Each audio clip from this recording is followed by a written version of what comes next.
Inside this room, all of my dreams become realities, and some of my realities become dreams. What in the wide, wide world of sports is going on here? Alive! It's alive! It's alive! You are listening to The Wilder Ride, getting wilder by the minute. Here are your hosts, Alan Sanders and Walt Murray. Welcome back, everyone, to The Wilder Ride, getting wilder by the minute, a podcast that dives into the films of Gene Wilder 1 minute at a time. And for season 2, we are looking at the film Blazing Saddles, and today we are analyzing minute number 21, One I Didn't Get a Harumph Out of That Guy Minute at a Time. I'm your host. I'm Alan Sanders. I'm Dave from Seinfeld Minute. And I'm Walt, your co-host. Wait a minute. What just happened? Did I get a harumph out of that guy? Harumph. Yeah, this one starts with the classic, almost a vacuum cleaner kind of a noise. But actually, I think it's more closely related to a Marge Simpson type of a noise. What do you think? Yeah. Because it has that sort of stern authority, like, stop messing around, let's get serious for a second. What do you think? It does have a little bit of that when she's getting a little irked with Homer. Yeah. Like, Yeah, it's a little more gravelly than this one, but it's still, I would say, along the same lines. certainly is. Well, Dave Dalessandro of the Seinfeld Minute, thanks for coming back on a Monday. How cool is that? We had a little bit of a sleepover. You started on a Friday. You came over. We watched some movies, ate some popcorn, talked about Seinfeld, talked about Blazing Saddles, and then here we are back on Monday. Yeah, now we're finally back. I felt like it's been days since I last spoke to you guys. It's been weird. Feels like hours and hours and hours. On the one hand, it seems like only an hour ago. On the other hand, it has been since last Friday. So, it seems like an eternity. Dear God. Oh, well, as you mentioned, we do start this minute with the just sign right here, sir. And we will end with, I can assure you that a suitable sheriff. So at some point, we're going to have to talk about a sheriff. And last time, Walt, we talked about a sheriff. The folks at Rock Ridge in the church service were saying we should petition the governor for a sheriff. So I have a feeling something's going to come up in this minute to talk about that. Yeah, something's about to go down here. It's about to go into high speed. we're kicking it into high gear. There is a great gag here at the very beginning of this minute when Headley and the governor do the whole exchange of sort of like, just sign right here, sir. Thank you. you realize they're both sort of playing with each other. And they're Yeah, like, I've got that in my notes. Then he's trying to put the pen in the pen holder and he can't, with either he's cross-eyed or drunk, whatever. At one point, Headley goes, Help me in with this. Help me in with this. Help me in with this. Think of your secretary. That's a very good suggestion. Yes, all right. Thank you. just imagine your secretary, and he puts it right in the hole. Right in there. And then turns around and says, good idea. Good suggestion. Good suggestion. It almost seems like it's kind of an old Borscht Belt kind of comedy routine from the turn of the century, where you have comedy teams of people doing their thing, and even something as a funny noise or a gesture, it takes on a lot of laughter back in those days, where it's something very subtle, the audience responds to, not like today where you need to hit somebody over the head with the joke a million times. Back then, you can have something like just, and that's funny on itself. So, Dave, that's a really good point. I keep thinking about the ways that humor has changed since this movie and Young Frankenstein came out. And you're right. That is one of the big ways, is that humor cannot be subtle anymore. You have really got to spell it out, and you got to hit them in the face with it. yeah. It's unfortunate that our attention span is so short that it's forced to be this way. But sometimes a slow work up to a joke is it's a huge payoff. It's a lot more funny when you don't have to see a joke coming from a mile away. You have to figure it out as it unfolds. That's just me, I guess. But yeah. No, I think you're right, and I think that when you look at what is on TV, the late night comedy, it's all very one-dimensional. And in a lot of the movies, too, it's just a lot of sex jokes, one after the other. Just the low-hanging fruit there. So you have the dumbing down, I guess, comically of the audiences. There's definitely a dumbing down that's been happening for the past few decades. And it's unfortunate that movies like these, it's unfortunate that a movie like this couldn't be made today. Not as so much the comedy, but, the language and everything else. But it's just the sensibilities of people's humor has changed so dramatically in the past few years that, the studio would never approve anything remotely like this these days. And it's unfortunate. I even think that some of the subtle humor wouldn't land because I don't think the audience would absorb it as well. Something like, Track 29, would you like a shine? Something like that, a reference to a song, people might get that. But yeah, like you were saying, these subtle jokes, those are gone. That's from a time, in the past that. Well, it required you to be more of an active watcher and to pay attention and to realize the joke that you're finally seeing the payoff started 3 minutes ago. Yeah. Or 3 scenes ago. And sometimes the joke, you also have to understand culture to some degree. Oh, yeah. And for sure. If you look at the Simpsons, the first 10 or 12 years of the Simpsons, particularly when Conan O'Brien was there, you had to be on your toes all the time. And there would constantly be jokes that were there, kind of like in this movie, that you're like, I know it's a joke, but I'm not quite sure where that came from. And so you really would some have kind to of Citizen Kane reference or something like that. That's a little bit more easy to spot, perhaps. But yeah, if you try to reference anything like politically, like what's going on in those days, then maybe something like that would shine through over the years. But if you're trying to be subtle with a joke like that, for one thing, let's say 10% of the audience gets it then, and say 5 or 10 years later, nobody's going to get the joke at that point. So it's necessary to delve into a movie 1 minute at a time to reveal these sort of little things that have been glossed over for decades. So, and that's why we're here. That's right. Shine the light on these subtleties. Well, that's my argument why the earlier canon of Mel Brooks tends to be, I think, more long-lasting and more, I guess, it doesn't age like the later work does because it wasn't so contemporary. It was more universal. It was more wide-ranging. The humor sort of hit a lot of different notes, but without being locked into the decade that the film was released. And I like that. And I think that's why some of his later work suffered. Yeah, I would agree with that. It's a good theory. What do you say, Walt? Yeah, I think so. I mean, think about it. If you look at Dracula Dead and Loving It, it was trying to recapture what happened in Young Frankenstein. But you just couldn't do that because you tried to make it a modern, in-color 90s movie. It didn't work. It worked maybe for like that day, but even 10 years later, you look back and go, it doesn't really hit on all cylinders anymore. Even Men in Tights. That was great if people went and saw the Kevin Costner Robin Hood. But, I mean, come on. 10 years after that, do you remember what they're making fun of? Yeah, I see what you're saying. No, you don't. And one of what was the movie? It wasn't Men in Tights, but it was kind of similar and right about that same time. Top Secret.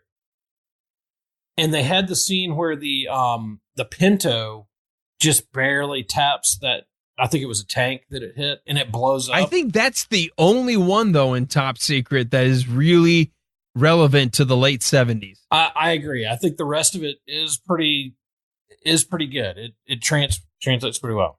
But I guarantee if I showed that movie to my girls right now, they'd laugh until they go, I don't get it. What was the big deal about the car exploding? Why was that funny? They would have no context for that.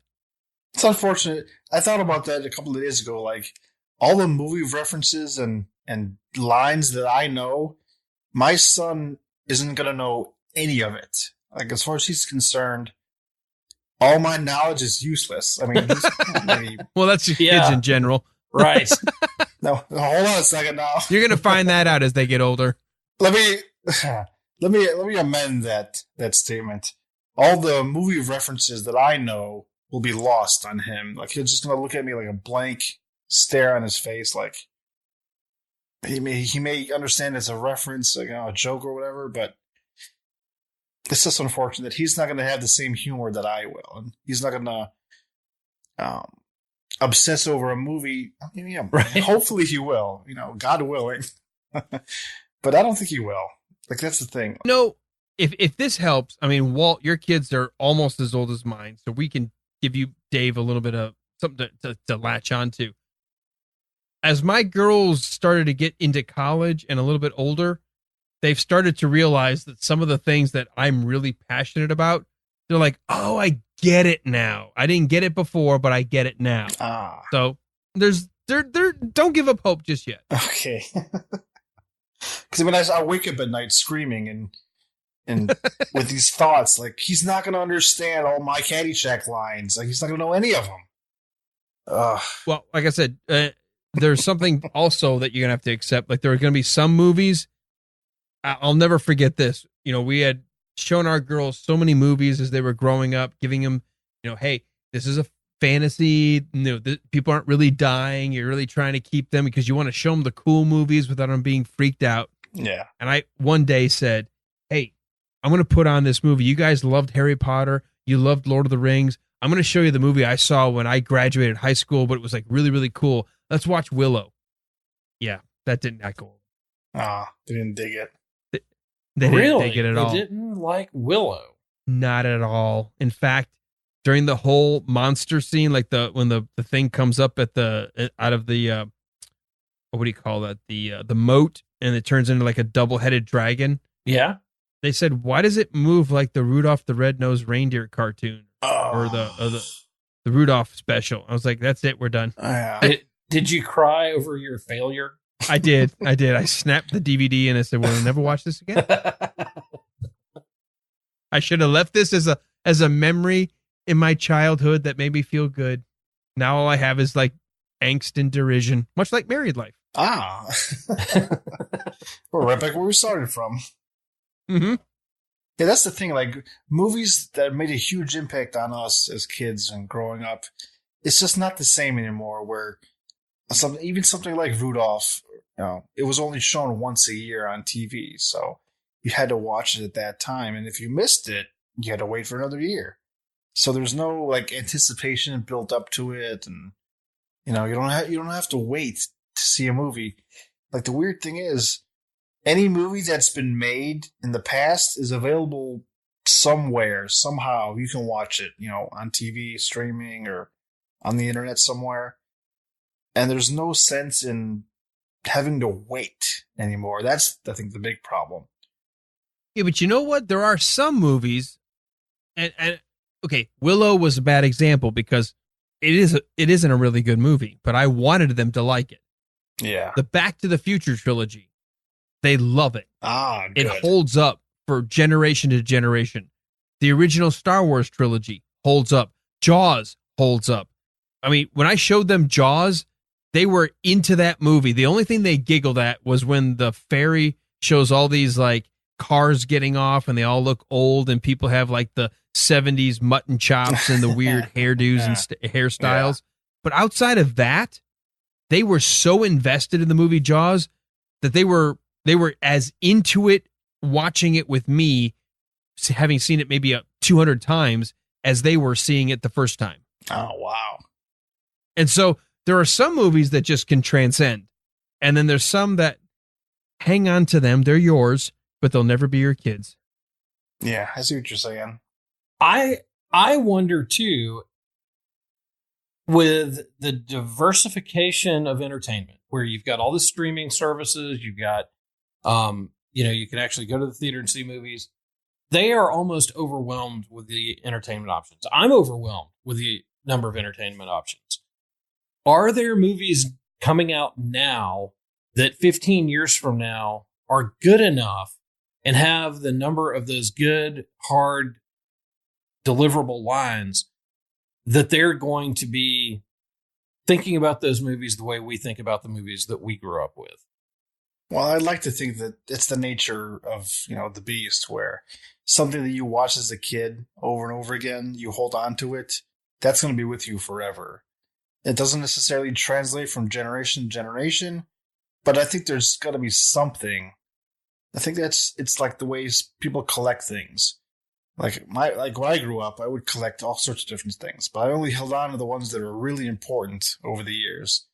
So something like, keychains or bottle caps, those things come and go, but it's only what you hold on to over the decades. That something that you're really serious about is something that you actually hold on to throughout those years. So whether it's a movie or a really good book or anything like that, kids will be obsessed with things. Whatever their, flavor of the month is, that's what they're going to latch on to. As whether or not it lasts throughout the decades, remains to be seen. God, this is such a great. I know we're not doing a cultural contemporary podcast. We're supposed to be talking about Blazing Saddles, but we'll get there. Hold on. We'll get there eventually. But, I was just thinking, there are certain movies that we as adults were introduced to just as our kids were introduced to them, and we share them. And the one that comes to mind right now is like the Harry Potter series. And our kids love that movie, franchise. The wife and I love that movie franchise. We can quote those movies. We talk about those movies. We do marathons of those movies. But are there other, we love the Marvel movies, all the MCU movies, but we don't quote them. We don't relive them. We talk about, oh yeah, that was good. Yeah, that's the big difference. That's the big difference. If there's a movie or a show that you talk about every day, or you can't help but quote, like me and my buddies, we'll quote Friday to each other in text form, like one after another. 90% of the things we say are just lines from that movie to each other.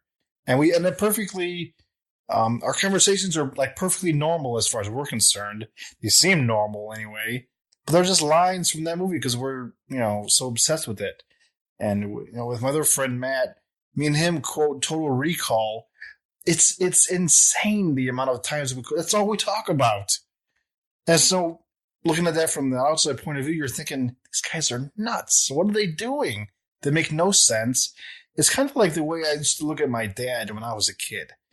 This guy doesn't make any sense. He rambles on, talks about nothing, but he won't shut up. What's with this Archie Bunker dude? Yeah, well, my dad's been like that forever, still is, probably always will be. But, I think one thing that we've lost is if you look at this movie with some exceptions, it's not visually stunning. There are some really good shots, but end to end, it's not visually captivating. But it's hilarious, and the humor comes fast. And you have to be paying attention or you're going to miss something. You're not going to miss a major plot point, but you're going to miss a good joke. With a lot of the movies now, they're visually stunning, but they're lacking in any kind of real content. Yeah, I agree with that. Yeah, it's the old adage, which is more important, style or substance? Yeah, and I think this movie serves up substance nonstop. Like, there is so much to digest. You have to watch it more than once to catch everything. The style is like, this is almost like a made-for-TV movie. Yeah. Yeah, and even just looking at this shot right now. And actually, it's most of the interiors. The exteriors look really good. Yeah. But the interiors feel like, we're almost like playing to the audience. Like everybody's like on a set, and they're like facing out. Definitely. Yeah. Especially this scene. They're going through this back and forth between them and arguing and yelling and trying to write down his signature. It's a little performance for everybody, as if they were on stage in front of an audience. Yeah, you're exactly right. And they definitely did not spend money on scenery. The drapes are probably there to block off how cheap the walls are. Yeah, it's the brick wall. Yeah, and so they didn't care about that. What they cared about is delivering good comedy and a good movie that had a good message. And they did it nearly perfectly. Where now you watch movies and it's like, well, that message is almost indiscernible. There were no good one-liners. What comedy was there missed, and there's nothing quotable. All you really take away from it is some cool special effects, maybe, and a line or two. I think you're more apt to remember the lines you saw in the trailers for the movie than in the movie itself. Like if you saw it during a commercial for the movie, that captured your ear, that's the kind of line that will stick with you more because of the commercial than actually seeing the movie itself. Yes.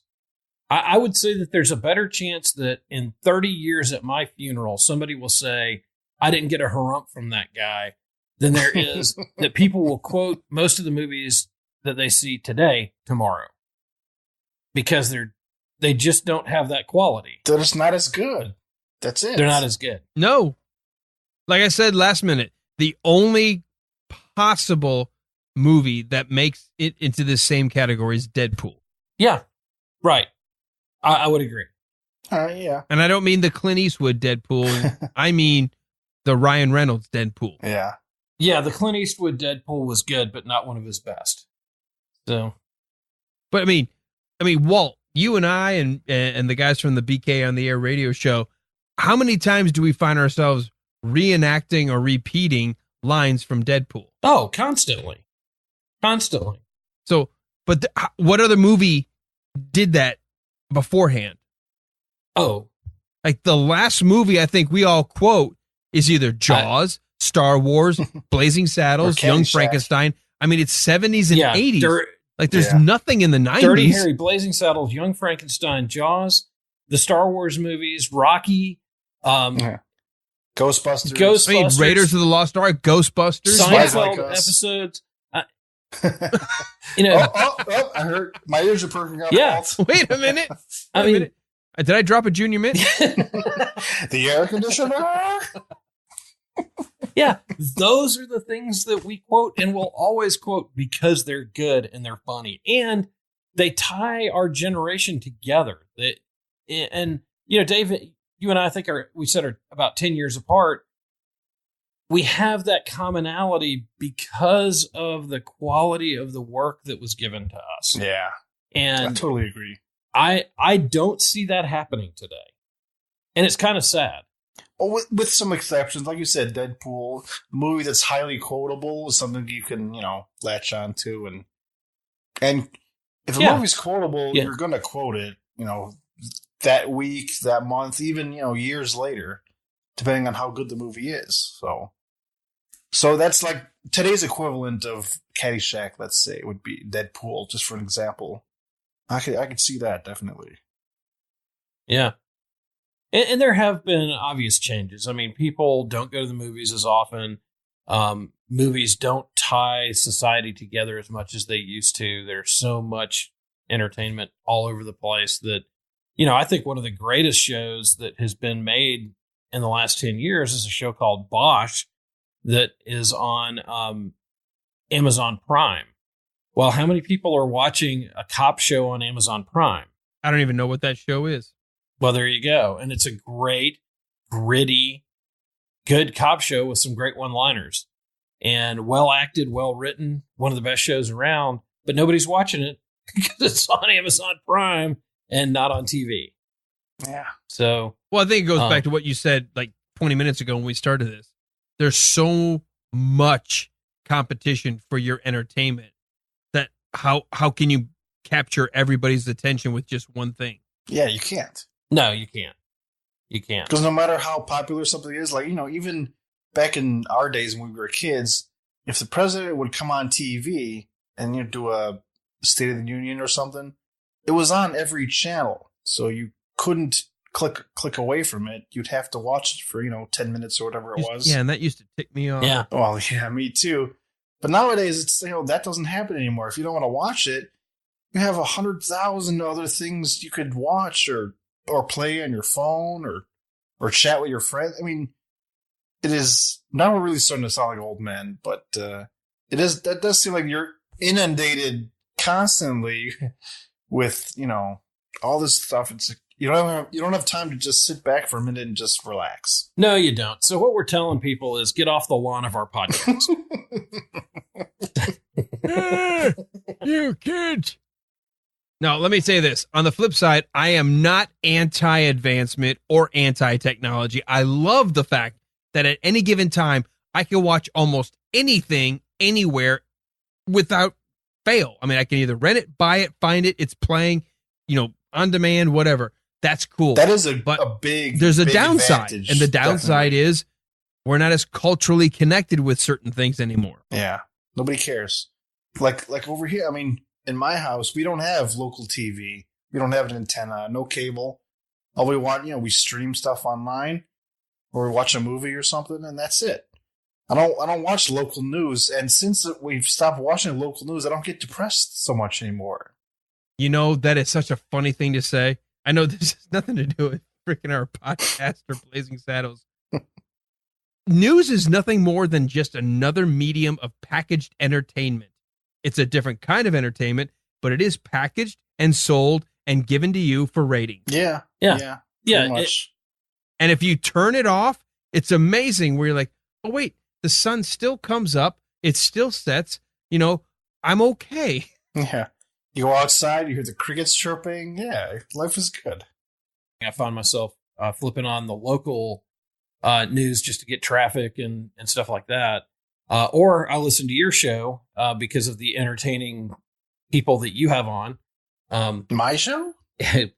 No, Alan's.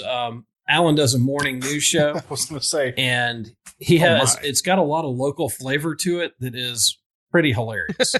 So it's code for they suck so bad it's funny. No, your Thursday morning show is probably the funniest show, the funniest live radio show in the country in that time slot. It's like Hee Haw, but for like special ed. Exactly. That is the best description of that show, and it is absolutely a laugh riot. You know what? And I've said this before on air. That with the advent of the internet, with the fact that you can stream anything everywhere, you're going to see a change and that's why podcasts, like what we're doing here, are becoming more and more popular. People want something local, but they want something real, and they can connect with the guests and they can connect with the content. They don't want to feel like they're being force-fed. They just want to feel like, hey, here's some people talking about stuff and I can relate, and they're making me laugh, and they're making me feel like I'm forgetting my problems for a while, and I'm like, oh, I remember that, and I can share that experience. And that sense of radio and podcast, that's going to change. I mean, this whole idea of syndication is going to go away pretty soon. Oh, no. I mean, we're syndicated. Like this show is syndicated. Well, but a different kind of syndication. Right. But it's not anywhere. I mean, we have a bunch of guys in England who are listening to us now. Hey, guys. I know. And we've gotten to be friends with those guys. You guys like Seinfeld? I bet they do. Cheers, y'all. Oh, well, if you do, check out The Seinfeld Minute, which I will be a guest on coming up. Yeah, check out Walt on my show. Yeah, but those guys can sit down and go, okay, well, I like this group of guys from the U.S. and I like this group of guys from Australia, and I like, and we can literally listen to radio from anywhere in the world. And Alan, I think you're right that it is going to become where you can listen to the local stuff and then turn around 5 minutes later and hit something and listen to a show from Denver, Colorado or Myanmar and get the entertainment that you want, the way you want it, when you want it. And I think that's good. It's going to change local radio, like live radio, because now how do you keep a local audience interested? It's not going to be finding the syndicated talent anymore. It's going to be, what can we do that keeps local people saying, I want to hear what's happening in my own backyard? So anyways, things travel in big giant loops and circles, and we're just circling back around. That's how radio started. It turned into something else, and now it's coming back to what it used to be, which was local. So let's go ahead and get back to this for a second, because speaking of local, the local folks in Rock Ridge have sent a telegram to the governor's office. Urgent telegram. Urgent telegram, because the governor says, is there anything else? Okay, is that it? Anything else? Just this urgent telegram from Rockridge. And for some reason, and I don't know this, I don't know how government works at this level. Of all the people that would receive an urgent telegram to the governor's office, and he's saying, is there anybody who has anything else? Why did this telegram go to his secretary? Well, because she's the secretary. She's the one who would have received stuff like that and disseminated it to the right person. It's a good thing they didn't send it to the attorney general's office, which is where it should have gone. It would have gone in bucket 13. Yeah. Headley had no desire to bring this up at the meeting. In fact, no. When he's like, read it, and he like leans back and like rests on her pillows, you see a cut to Headley, and he's like, oh crap. Yeah, he's not happy about that. This is not good. What the hell am I going to do now? Yeah, it has become a big nuisance to him. Well, because he thought he had this all figured out. I sent Taggart and crew. They're going to go in there. They're going to run the number 6 on everybody. They'll be all run out of town. And before I know it, I can buy up all this land and then sell it to the railroad. All of a sudden, he's in this meeting, and the folks of Rockridge have thrown a wrench into Headley's plan. Yeah. And by the way, urgent telegram from last Friday. I was going to say, she's been sitting on it for however long. We don't know how long, but she didn't have any urgency with it. Yeah, yes. I think that falls in another one of those old-timey kind of comedy routines where just a line like that. That arrived last Friday. Last Friday. Read it. But again, it's not like a funny laugh out loud kind of joke. It's like a subtle kind of delivery. Again, that's the kind of thing we're lacking in comedy these days. Be subtle. Slow down. Let us laugh. Yeah, hit us with a good punch and then let it sit. Yeah, a couple of good puns in there. That's all I need. If you show me a movie, throw 3 or 4 really bad puns in there. Oh, and I'll be driving my kids crazy with them for the next 6 months. Yeah, that's the dad thing to do. So absolutely. And the more they hate it, the more you want to do it. Oh yeah, no question. A couple of things here. Mel Brooks changed some of his lines here. There was no hold the underwear. What he was supposed to say, which, by the way, makes no sense, he was supposed to say, harumph, harumph, murdering sheriffs, bombing churches, innocent women and children blown up. He never says that opening line. Instead, he just goes, hold the underwear. Hold the underwear. Sheriff murdered, innocent women and children blown to bits. We've got to protect our phony baloney job, gentlemen. We must do something about this immediately. Does he say hold the underwear or holy underwear? Oh, does he say holy? Holy underwear. Holy underwear. Do you have the subtitles turned on? I thought he said hold the underwear. No, like underwear with holes in it. Yeah. You say holy underwear? Holy underwear. Are you kidding? Are you serious though? Holy underwear. Yeah, that's the joke. All right. There are so many things about this movie I know by heart. I swear to God, since I was 12, this is like the whole rock the Casbah. Did he say rock the cash bar? I swear to God, he said, hold the underwear. And I thought that's what he said. Hold the underwear. Like, wait a minute. That doesn't even make sense. No, it does, because he's right next to her. And before you take that off, hold the underwear. You're kidding, right, Alan? Come on. Holy underwear. Exactly. Like, hold the underwear before you take that off. We got to deal with this. That's the line I requested specifically for this minute. It was because of that line. That's why I wanted this. I guess, yeah, again, you see the joke coming. I mean, I've seen it because I've watched this clip 100 times. I started cracking up before he even says it because I'm ready to hear it. And then it hits you. I mean, I get it could be holy underwear. Yeah, no, I swear to God, until now, until I was this years old, I swear to God, he was like, hold the underwear. Have you just made a revelation, Alan? That's funny to me, by the way. Just the idea of, wait a minute, hold the underwear. Don't take that off. We got to deal with this problem before you do that. Yeah, no, it does. It does make sense. Like, hold the underwear, like hold the phone. Like if you would say, hold the phone. Yeah, hold the underwear. I hope we've all learned something tonight, Alan. Well, I assumed he was telling her. Well, because you know where his mind is. So yeah, normally the normal governor would say, "Oh, hold the phone a minute," but for him, with the very lovely secretary and such. Yeah, hold the underwear. All right, I could see that, but holy underwear. Oh my God. It is holy, isn't it? It is. What am I doing in this podcast? Walt, it's yours. Aw. But yeah, when he says it too, he throws the contract into the air, and then Hedley kind of watches it go by too. It's a great little bit of business as well. Or even what she says, she goes, "Sheriff murdered."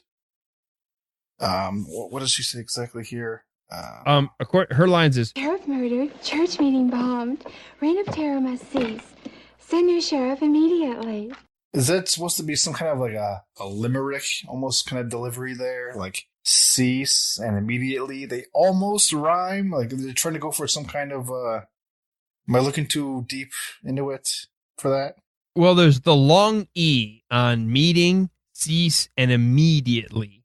And the way she delivers it is probably more the fact that she's a bad actress. Well, I wouldn't agree to that, but No, she's bad. You're overlooking her from other assets. It's on purpose. She's doing it. It's part of. Yeah, I was going to say, based on some of her other work, I don't think she's that good an actress, but she accomplishes her goal. All right, maybe she's not the greatest actor ever, but No, she's not. I mean, she's actually literally reading her lines when she reads the letter. I guess so. Okay, yeah, all right. You're right. I'm wrong. Okay. Sorry. Look. Not everybody's going to be a brain surgeon, you know? She took her assets where it took her, and she's in a movie, and it's more than I've done. Well, not really, but yeah, I mean that was kind of what I was wondering about her whole deal on the Tonight Show. Was it actual bad acting, or is she just not very bright? I would say that that's her cadence and her delivery. You're making assumptions that perhaps speaking the way she does, she comes off. I'm not talking about this movie. I'm talking about the live interviews she's done. Yeah, on Johnny Carson. Yeah. Yeah, she does kind of come off as a bit ditzy, but I say that, that's the way she was raised. She was brought up to, speak softly and so forth. I'm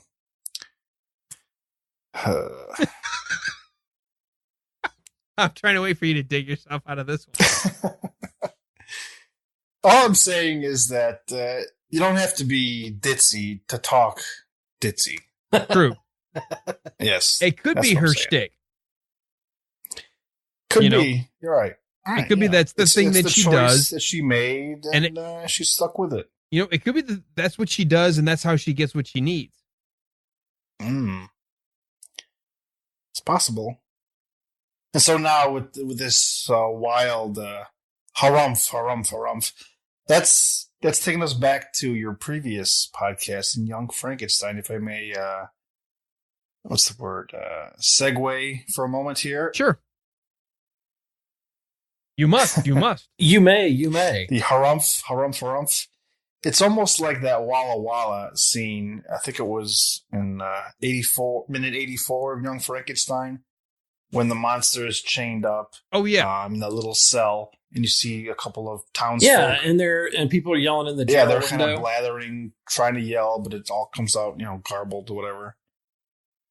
This is sort of the next step, is actually saying the lines that are usually in brackets in the script, harumph or whatever they are, So it's another one of those odd sort of stylistic choices that they made to kind of break the fourth wall by using a word like harumph. I mean, first of all, it's a funny word, so you got that right away. For some reason, and I don't know why I've ever not thought of it real, but my brothers and I do this all the time. Like, we're at dinner and somebody's like, "Hey, give a speech," or "It's a birthday, blow out the cake." "Hey, I didn't get a harumph out of that guy." We say this all the time, and I have no idea what a harumph is. Well, it can mean whatever you want it to mean. Harumph, harumph. Harumph, harumph, harumph, harumph. I didn't get a harumph out of that guy. Give the governor harumph. Harumph? And calls him and points at him and says, I didn't get a harumph out of that guy. Yeah, and then he's called out in front of everybody. He's like, harumph. Oh. I can guarantee that guy will be the most energetic harumpher from now on. Oh, yes. Harumph. Well, especially Headley. He helps out. He goes, give the governor a harumph. Well, fortunately, our good friends at Urban Dictionary come through for us. Oh, did they? Oh, you looked this up. look at you. I did. What's a harumph according to Urban Dictionary? According to the good friends at Urban Dictionary, it's an expression of disdain, disbelief, protest, or dismissal. Wait a minute. That doesn't apply to this movie at all. It doesn't make any sense here at all. Or a second definition, Or an interjection used to express indignation towards a person or situation. all No, right. still not applying. Keep going. Third comes from the word hair or hump. When What? Wait, whoa. It's a family-friendly podcast. Okay, when the semantics are analyzed, it produces a harump, meaning, no, we're not going to go there. So fourth,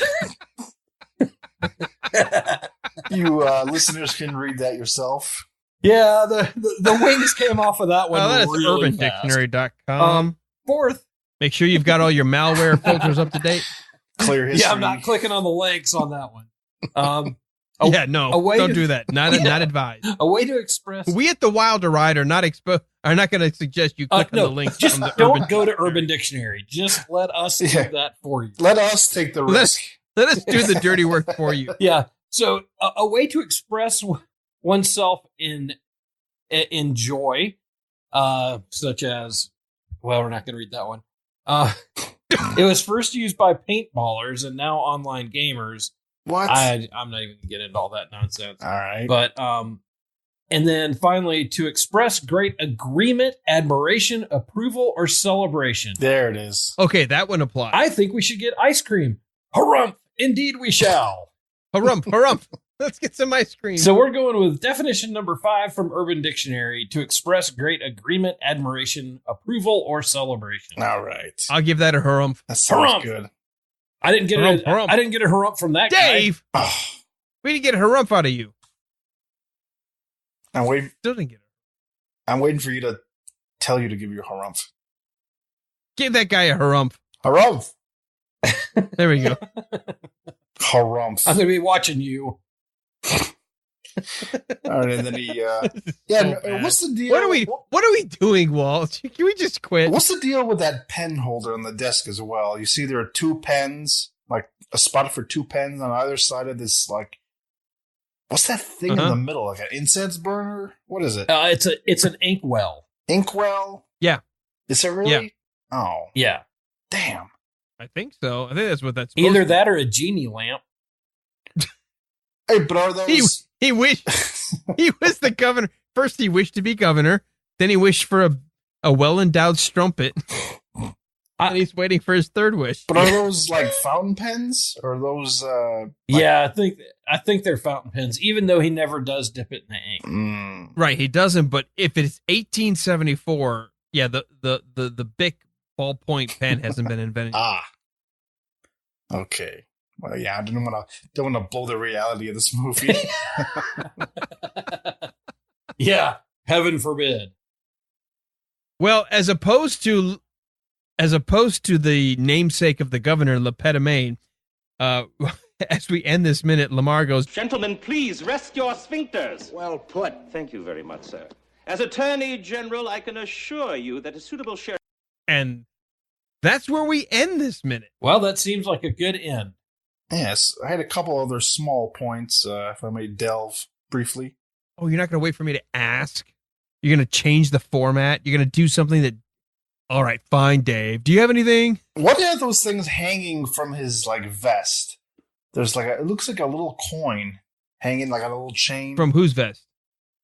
From the governor? on both of them. Yeah, I see that. I think both of them. Yeah. a little so- bauble.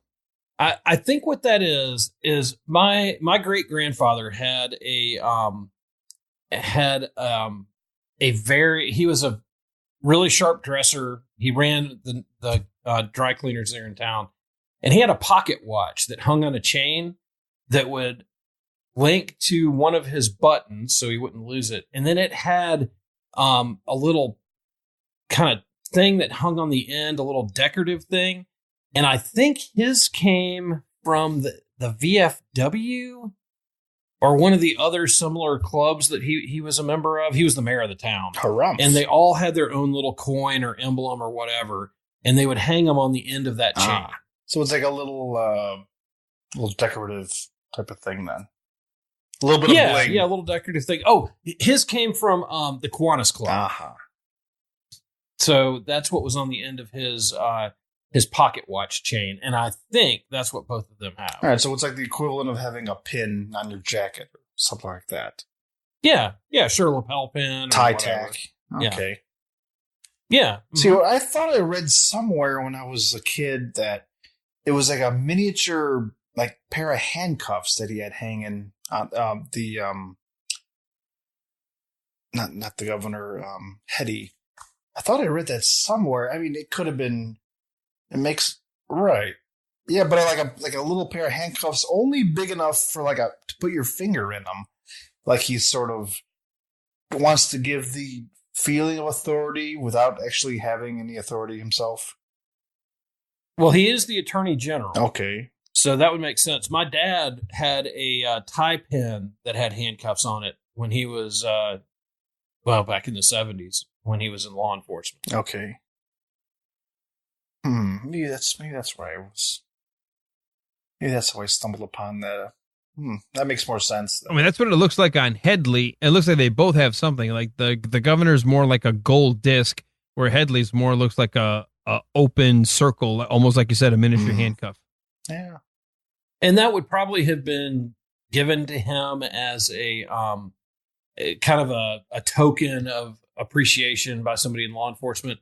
I actually have on my desk right here what's called a challenge coin, and it's given out by members of law enforcement. This one was given out by the county marshal for the county that I live in, and it has the county marshal's badge on one side and their slogan on the other side with the year of the establishment of the law enforcement agency.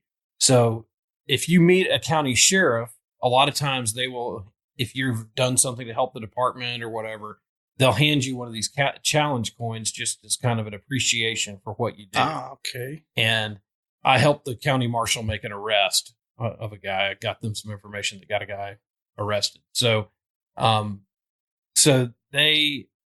that's probably similar to what he has, is a pair of handcuffs that would have been given to him by a local sheriff or a marshal or something like that as a token of appreciation.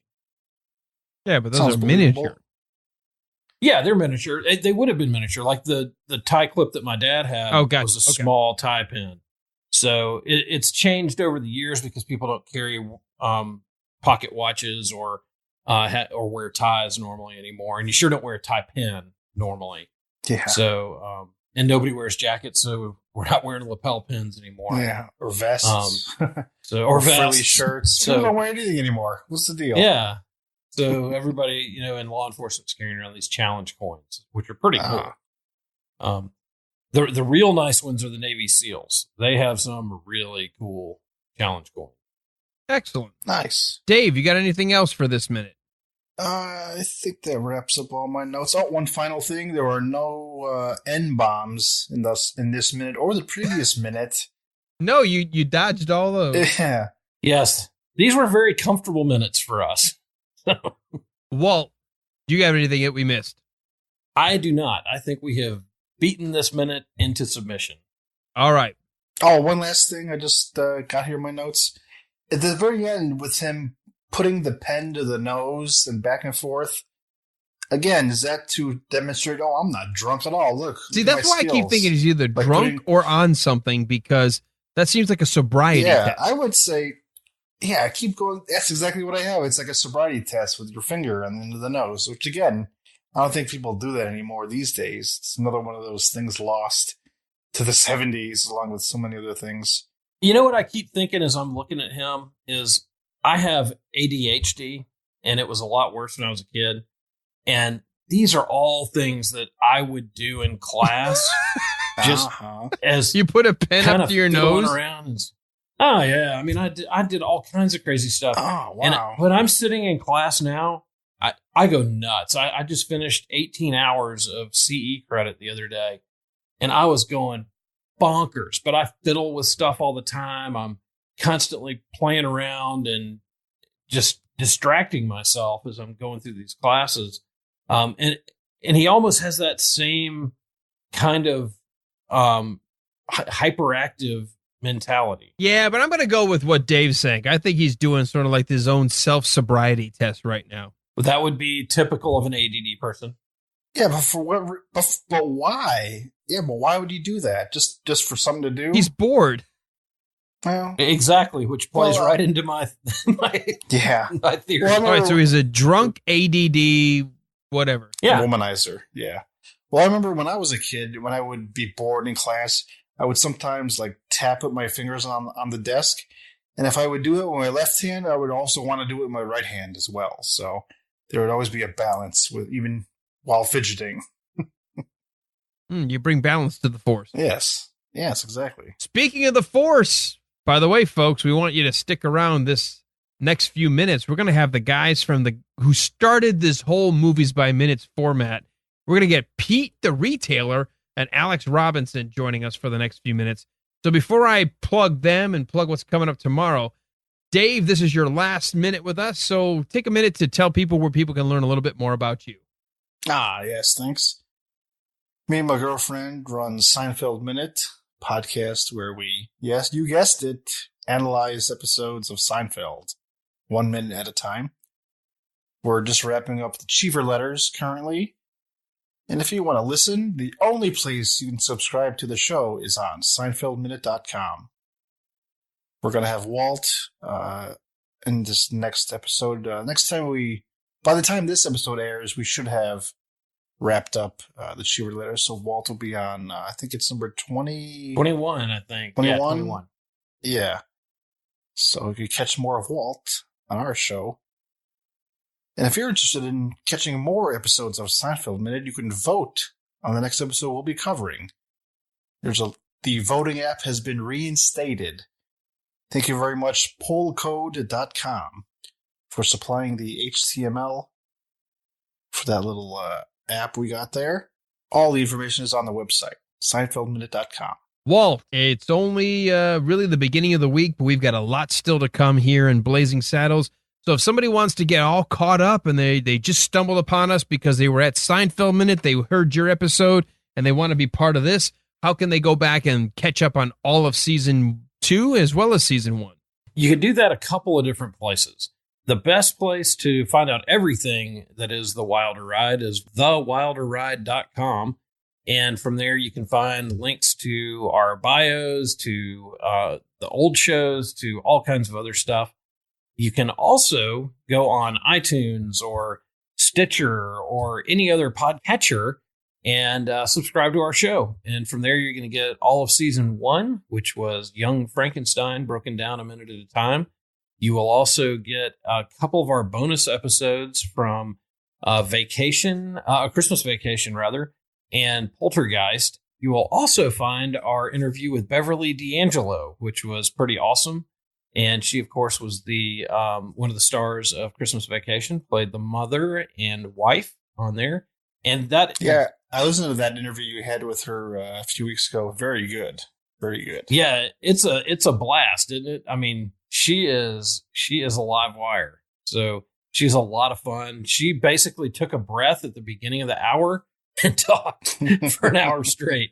And I think we asked a couple of questions, but she was fantastic. And gave some great insight in the movie and a lot of other stuff. And then at the end of the season, we will have our full 2-hour interview with Burton Gilliam that is posted. So you definitely want to catch that. And all that can be caught either on your favorite podcatcher or on our website. And definitely come back tomorrow because we will have Pete the Retailer and Alex Robinson from Star Wars Minute joining us for a few minutes as we start off with Will Be Found to Restore Peace in Rock Ridge, and we'll end tomorrow with minute number 22, his very appearance would drive them out of town. So you're going to have to come back for another Tuesday edition of this, The Wilder Ride. Holy underwear. Hold the underwear. We're going to hold it. As far away from me as you can, especially if you've been wearing.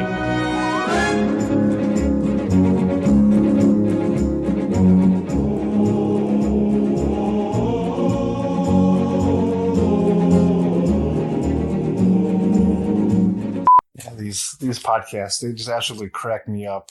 It's hard to put into words, but I really appreciate it, guys. Awesome. Well, we went longer than we did with Young Frankenstein, I can tell you that.